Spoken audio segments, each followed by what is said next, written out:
Bismillahirrahmanirrahim. Assalamualaikum warahmatullahi wabarakatuh.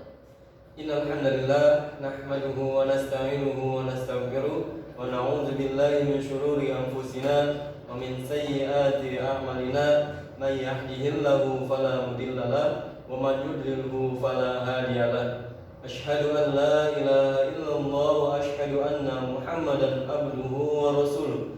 Amma ba'd. Alhamdulillah, pada kesempatan kali ini kami dari kelompok 2 akan menjelaskan tentang Pancasila dalam konteks sejarah bangsa Indonesia pada masa Orde Baru, Reformasi dan masa sekarang.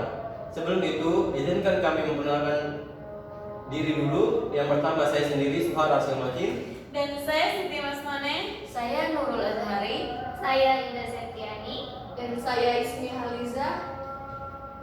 Baik, yang pertama saya akan menjelaskan Pancasila dalam konteks sejarah perjuangan bangsa Indonesia. Nilai-nilai Pancasila telah ada pada bangsa Indonesia sejak zaman dulu kala sebelum bangsa Indonesia mendirikan negara. Contohnya pada saat zaman Kutai, zaman Sriwijaya, zaman kerajaan-kerajaan sebelum Majapahit, lalu kerajaan Majapahit itu sendiri pada zaman penjajahan, lalu zaman merebut kemerdekaan. Lalu lahirnya Orde Baru dan Reformasi. Orde Baru merupakan sebuah istilah yang digunakan untuk memisahkan antara kekuasaan masa Soekarno atau masa Orde Lama dengan masa Soeharto atau masa Orde Baru. Setelah beberapa tahun lahirnya era reformasi, pada masa pemerintahan Orde Baru terutama ketidakadilan dalam kehidupan politik, ekonomi, dan hukum. Penyebab lahirnya Orde Baru: terjadinya peristiwa pemberontakan G30 SPKI di bawah dan kekuasaan Presiden Soekarno semakin menurun. Kehidupan ekonomi Orde Baru: yang pertama, stabilisasi dan rehabilitasi ekonomi. Yang kedua, kerjasama luar negeri. Dan yang ketiga, pembangunan nasional. Kronologis runtuhnya sistem pemerintahan Orde Baru: krisis moneter, tragedi Trisakti, penjarahan mahasiswa menduduki gedung MPR, dan Soeharto meletakkan jabatannya. Kelebihan sistem pemerintahan Orde Baru: sukses transmigrasi, sukses memerangi buta huruf, sukses keamanan dalam negeri, sukses gerakan wajib belajar, dan investor asing mau menambahkan modal di Indonesia.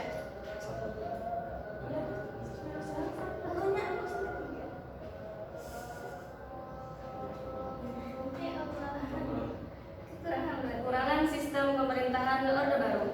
Semaraknya korupsi, kolusi, nepotisme. Kritik dibungkam dan oposisi diharamkan. Munculnya rasa ketidakpuasan di sejumlah daerah. Pelanggaran HAM kepada masyarakat non-pribumi. Pelaku ekonomi yang dominan dipegang oleh swasta.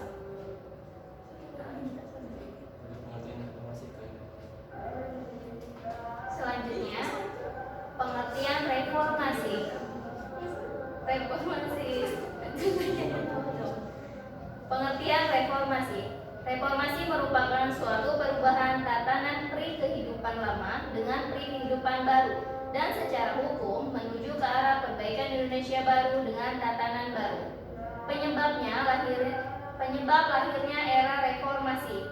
Yang pertama, ketidakadilan dalam kehidupan politik, ekonomi, dan hukum. Yang kedua, penyimpangan terhadap nilai-nilai Pancasila dan ketentuan-ketentuan.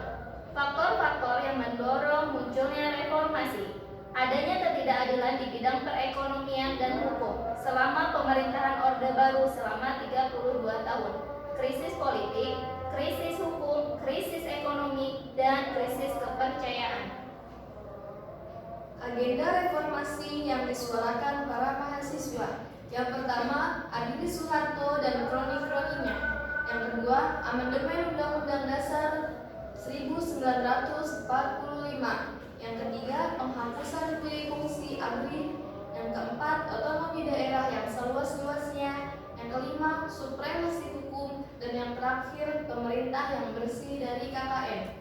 Pancasila pada masa sekarang. Pancasila sebagai dasar dan ideologi negara merupakan kesepakatan politik. Ketika negara Indonesia didirikan dan hingga sekarang, di era reformasi negara Indonesia tetap berpegang teguh kepada Pancasila sebagai dasar negara.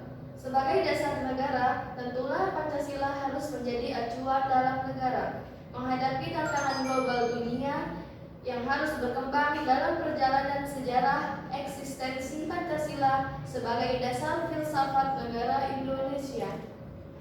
Baik, itu tadi pemaparan materi tentang Pancasila dalam konteks sejarah bangsa Indonesia pada masa Orde Baru, masa reformasi, dan masa sekarang.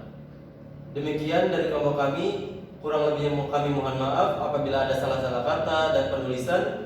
Kami pamit, wabillahi taufiq wal hidayah. Wassalamualaikum warahmatullahi wabarakatuh.